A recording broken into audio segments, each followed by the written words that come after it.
So you want to become a better football player. You go ahead, you're doing all the strength, you're trying to do some stretches to keep yourself loose, and you're trying to get ahead, doing the speed work to get faster. But what you aren't doing is all the little things that need to be done, and that's what I want to show you today. First mobility corrective, we're going to go after the hips on this one. What we're going to do is we're going to get set up in our hip 90-90 position, okay? We're looking at make sure that our knees are 90-degree bend here, okay? What we're going to focus on is we're going to pivot on our heels, reaching across. Once we reach across, we're going to rise up, come back down, and going back the other way. This is a great way to loosen up your hips and start to engage the core with it as well to keep those hips healthy. Hip work is crucial for any athlete because the looser you can keep your hips, the more agility you'll have, more quickness you'll have, because you're not going to be dealing with the stiffness that prevents you from moving in your sport. This mobility corrective is going to go after loosening up the ankle. We're trying to improve our dorsiflexion and our ankle here. Dorsiflexion is bringing our foot up towards you. And the reason why this is important is because this is going to create the recoil we need when we are running to make us faster, because the more recoil we can create by creating a bigger angle, the more force we're able to generate here. So this is how this one looks, okay? We're going to get set up in a lunge position. Okay, we're going to be in a very tight lunge, so you're going to notice my foot is almost in line with my knee here. And what we're going to do is you are going to sit on this foot with this knee, okay? And you're going to drive your knee forward, straight forward, and you're going to hold that. Okay, now don't have your knee rotate in. You're going to rotate it, or just bring it straight forward, and you're going to hold. For a 3 to 5 count, you should feel a stretch in the back of the calf, but you should feel a strain in front of the ankle. So we're going to hold that for a 3 to 5 count, then take the pressure off, and we're going to go right back to it. Okay, you're going to notice this is going to start to loosen up your ankles. So if you're one of those people that can't get into that deep squat without your heels coming up, this will fix it right here. Hips are important, but loosen up the hips is not the only thing. We need to loosen up the spine as well, because anytime the hips are loose, that's great, but if our body can't rotate to complete the moves we need to do in our sport, we're going to be lacking on what we can go out there and do on the field. So this next one is going to start to loosen up the spine here. So how we're going to do this one, we're going to lay on our side. Okay, we're going to start with the leg straight, and we're going to bring this top leg up, okay? And then we're going to use our opposite hand and place it on top of the knee. Now we're going to take this arm, we're going to reach across, and then I want you rotating back as far as you can. You're trying to get to the ground. While we're doing this, we're also having our hand here keeping this down. So we're trying to loosen up this upper half and a good rotation stretch. Okay, when we reach back here, you're gonna take a deep breath in and out. That's gonna help relax some of those muscles, get a little bit more of a stretch. And then you're gonna bring it back down. You wanna complete this on both sides. This next one is one of my favorites. It's not only just stretching out your spine and loosening that up in a rotation, but we're also loosening up the shoulders. So what we're gonna do is we're gonna lay on the side. We're gonna bring that top leg up, bent, with opposite hand on that knee. What we're gonna do with our other hand this time is we are going to trace in an arc. So we're gonna trace our hand up and over in a full arc of motion, all the way down, and then coming all the way back up. Really feel that stretch, how the shoulder blade is moving, how the shoulder joint is moving, up and down, and make sure you complete this one on both sides.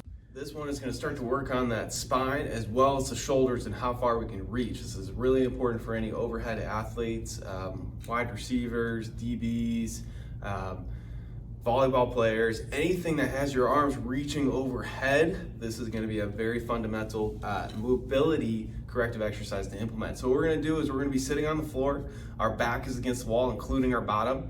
And what we're going to do is we're going to position our hands against the wall as well as our elbows. The whole trick of this one is you need to be able to have your elbows and hands against the wall. If you can do this, you got great mobility. And in this position, what we're going to do is we're going to slide up the wall, keeping our hands and elbows against the wall, and then we're going to slide all the way back down. Okay, you're going to repeat this. Really focus on keeping those hands and elbows. Now, if you can't keep the hands or the elbows at the same time on the wall, don't worry about it. Keep working through it. We need to start to emphasize and loosen the spine up so that we can really focus on achieving how far we can reach above our head.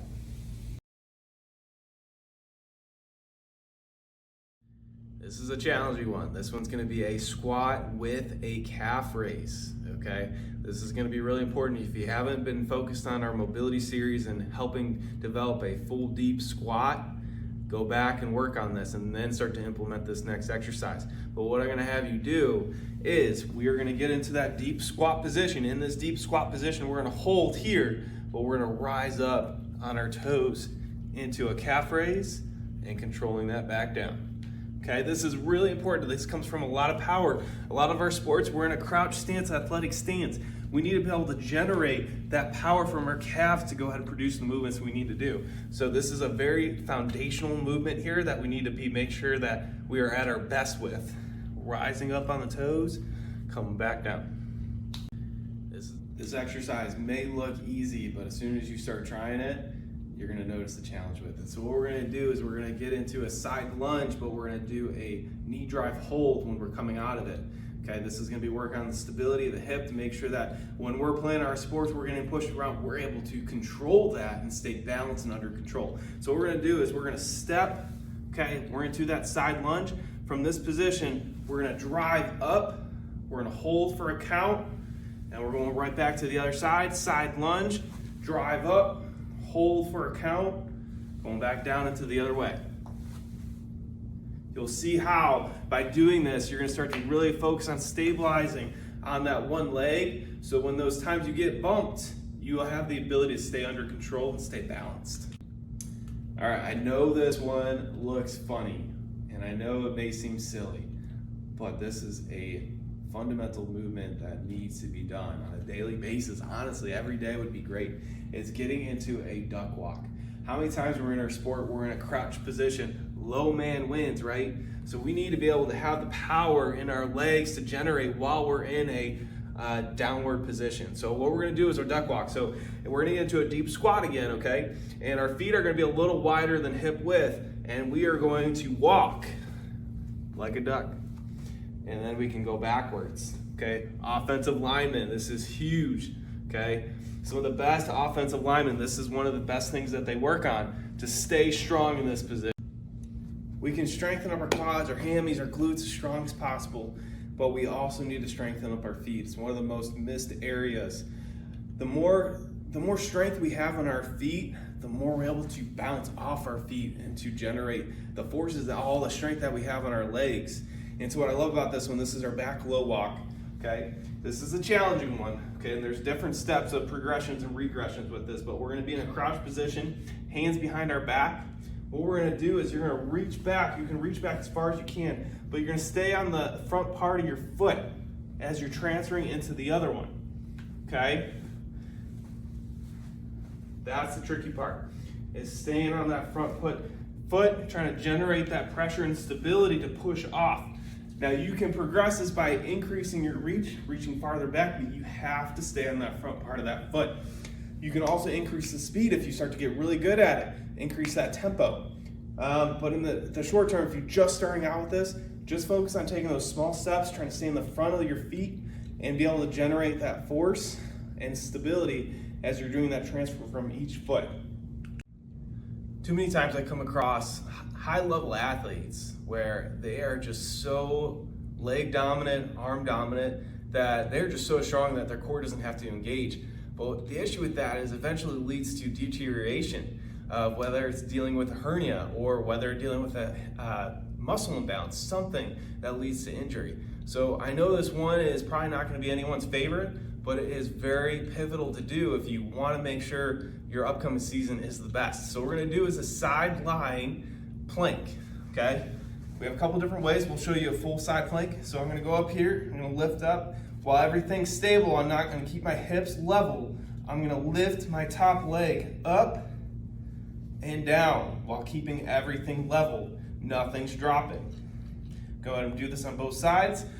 If you're having trouble with that and that's a challenge, what you do is bend your bottom leg so that we're lifting up this way, and same thing, moving up and down. What you're gonna notice with this one is we're keeping our core engaged and we're teaching our body to keep a core stable while we're actually producing our leg movements. So it's very important for any athlete out there to do this because it's teaching the core to do its primary job, which is to stabilize, and then it's teaching our legs to do their primary job, which is to move the leg, not trying to do both core stability and leg. This one should be done after every workout, is doing a split squat max isometric hold. What I love about this one with any athlete is a lot of times our bodies are always in a staggered position. And so what we need to do is we need to train our hip flexors or our hamstrings to be able to control these movements to prevent any injuries and any pain that we may feel. So it's really important to do this on both sides. But the goal is to get into that split squat, okay? So our knee is just above the ground and we are just hanging out here for as long as you can. What I love to see in these high-level athletes that we worked with in the past is that they're able to do this for 5 minutes. So set that to be your goal. Practice this continuously to start to strengthen this up. Your legs are going to be so thankful in the end because you're not going to be dealing that pain that other people are feeling. So make sure you do this on both sides. Okay, even if you have a stronger leg, let that other side catch up too. It's important to have that balance between both legs.